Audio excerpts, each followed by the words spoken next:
Parliament کا مشترکہ اجلاس قومی کمیشن برائے حقوق اقلیتوں بل پیش اپوزیشن کا احتجاج۔ پارلیمنٹ کا مشترکہ اجلاس اسپیکر قومی اسمبلی سردار ایاز صادق کی زیر صدارت ہو رہا ہے۔ وفاقی وزیر قانون اعظم نذیر تارڑ نے اقلیتوں کے حقوق کا بل پیش کیا۔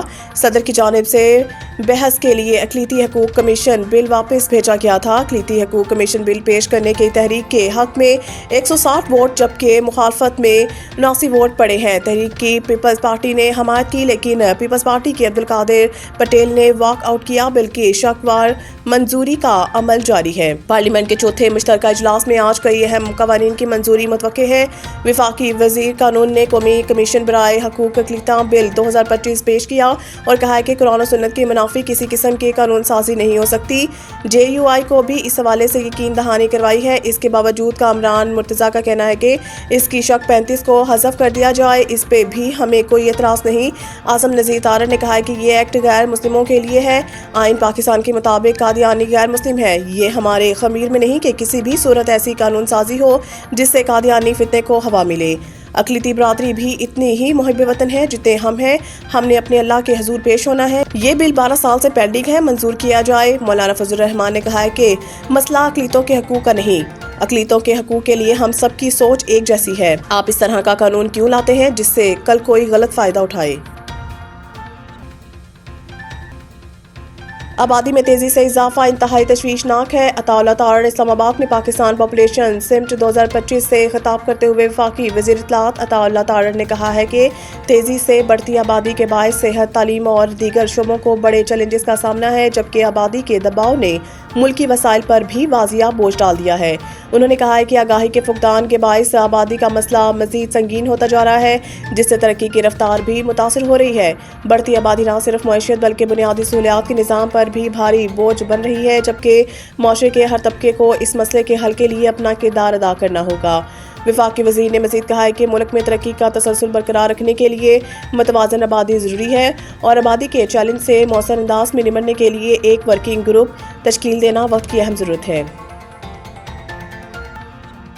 پاکستان اور چین کی مشترکہ فوجی مشق واریر ایکسائی کا باقاعدہ آغاز۔ پاک فوج کے شعبہ تعلقات عامہ SPR کے مطابق یہ دو طرفہ پاک چین سالانہ انسداد دہشت گردی مشقوں کا 9واں ایڈیشن ہے جو دونوں ممالک کے درمیان دفاعی شراکت داری کی مضبوط روایت کا تسلسل ہے۔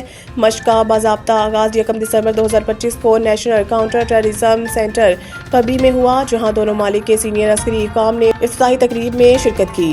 منگلا کور کے commander lieutenant general Nauman Zakaria, چین کے ویسٹرن تھیٹر کمانڈ کے deputy chief of staff major general Bian Shiming تقریب میں موجود تھے۔ ISPR کے مطابق اس سال واریر ایکسائی کا بنیادی فوکس کاؤنٹر ٹیررزم آپریشنز میں ہے جس کے دوران پاک چین افواج کے درمیان ربط اور ہم آہنگی میں اضافہ، جدید جنگی مہارتوں کو نکھارنا، پروفیشنل صلاحیتوں کی بہتری اور انسداد دہشت گردی سے متعلق بہترین طریقہ کار کا تبادلہ ہے۔ ترجمان پاک فوج کے مطابق پاکستان اور چین کے درمیان دفاعی تعاون باہمی اعتماد پر مبنی دہائیوں پر محیط اسٹریٹجک شراکت داری کا حصہ ہے۔ مشترکہ مشق واریر ایکسائی دونوں ممالک کے مضبوط ملٹری ٹو ملٹری تعلقات اور خطے میں امن استحکام کی مشترکہ عزم کی واضح مثال ہے۔ مشق کے آئندہ دنوں میں مختلف کاؤنٹر ٹیررزم ڈرلز اور مربوط آپریشنز کیے جائیں گے جن کا مقصد دہشت گردی سے نمٹنے کے لیے پیشہ ورانہ صلاحیتوں کو مزید تقویت دینا ہے۔ FBR کا اسپننگ اور ٹیکسٹائل ملوں کی مانیٹرنگ کا فیصلہ، کیمرے لگانے کی ہدایت۔ ایپٹما ذرائع کے مطابق FBR نے ٹیکسٹائل سیکٹر کو کیمرے لگانے کی ہدایت کر دی ہے۔ اسپننگ ملز مالکان کو سیلز ٹیکس انوائس بھجوا دی گئی ہے۔ ذرائع کا بتانا ہے کہ FBR نے کیمرے نصب کرنے کا ٹھیکہ 2 کمپنیوں کو دے دیا ہے۔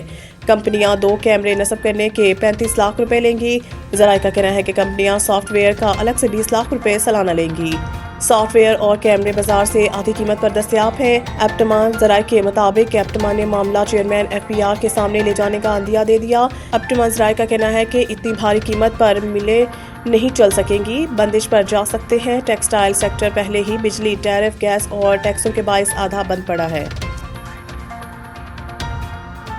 یورپی یونین کا پاکستان میں سیلاب متاثرین کے لیے مزید 30 لاکھ یورو امداد کا اعلان۔ یورپی یونین کی ہنگامی امداد پنجاب کے ان علاقوں میں خرچ کی جائے گی جو حالیہ مونسون میں بدترین تباہی کا شکار ہوئے۔ یورپی یونین کی جانب سے فراہم کی جانے والی یہ امداد نقد معاونت کی صورت میں دی جائے گی تاکہ شدید متاثرہ افراد کی بنیادی ضروریات فوری پوری کی جا سکے۔ یورپی یونین کی جانب سے ستمبر میں بھی 10,50,000 یورو فراہم کیے گئے تھے جو صحت، صاف پانی، صفائی اور دیگر ضروری خدمات کے لیے استعمال ہوئے۔ رواں سال کی مونسون بارشوں سے ملک بھر میں تقریباً 70 لاکھ افراد متاثر جبکہ 29 لاکھ سے زائد افراد بے گھر ہوئے۔ سیلاب سے 1000 سے زائد اموات رپورٹ ہوئی اور 2 لاکھ سے زیادہ گھروں سمیت زرعی اراضی اور فصلوں کو شدید نقصان پہنچا۔ یورپی یونین کام نے بتایا کہ رواں سال مونسون پاکستان کے لیے انتہائی تباہ کن رہا۔ پنجاب کو گزشتہ 40 برسوں کی بدترین سیلابی صورتحال کا سامنا رہا۔ لوگوں کے گھر، سامان، فصلیں اور مویشی پانی میں بہہ گئے۔ سابق کپتان سرفراز احمد کو پاکستان انڈر-19 ٹیم میں اہم عہدہ مل گیا۔ قومی ٹیم کے سابق کپتان سرفراز احمد کو پاکستان انڈر-19 ٹیم کا مینیجر اور مینٹور مقرر کر دیا گیا۔ پاکستان کرکٹ بورڈ نے ACC انڈر-19 ایشیا کپ کے لیے قومی ٹیم کا اعلان کر دیا جس میں سرفراز احمد ٹیم کے ہمراہ سفر کریں گے۔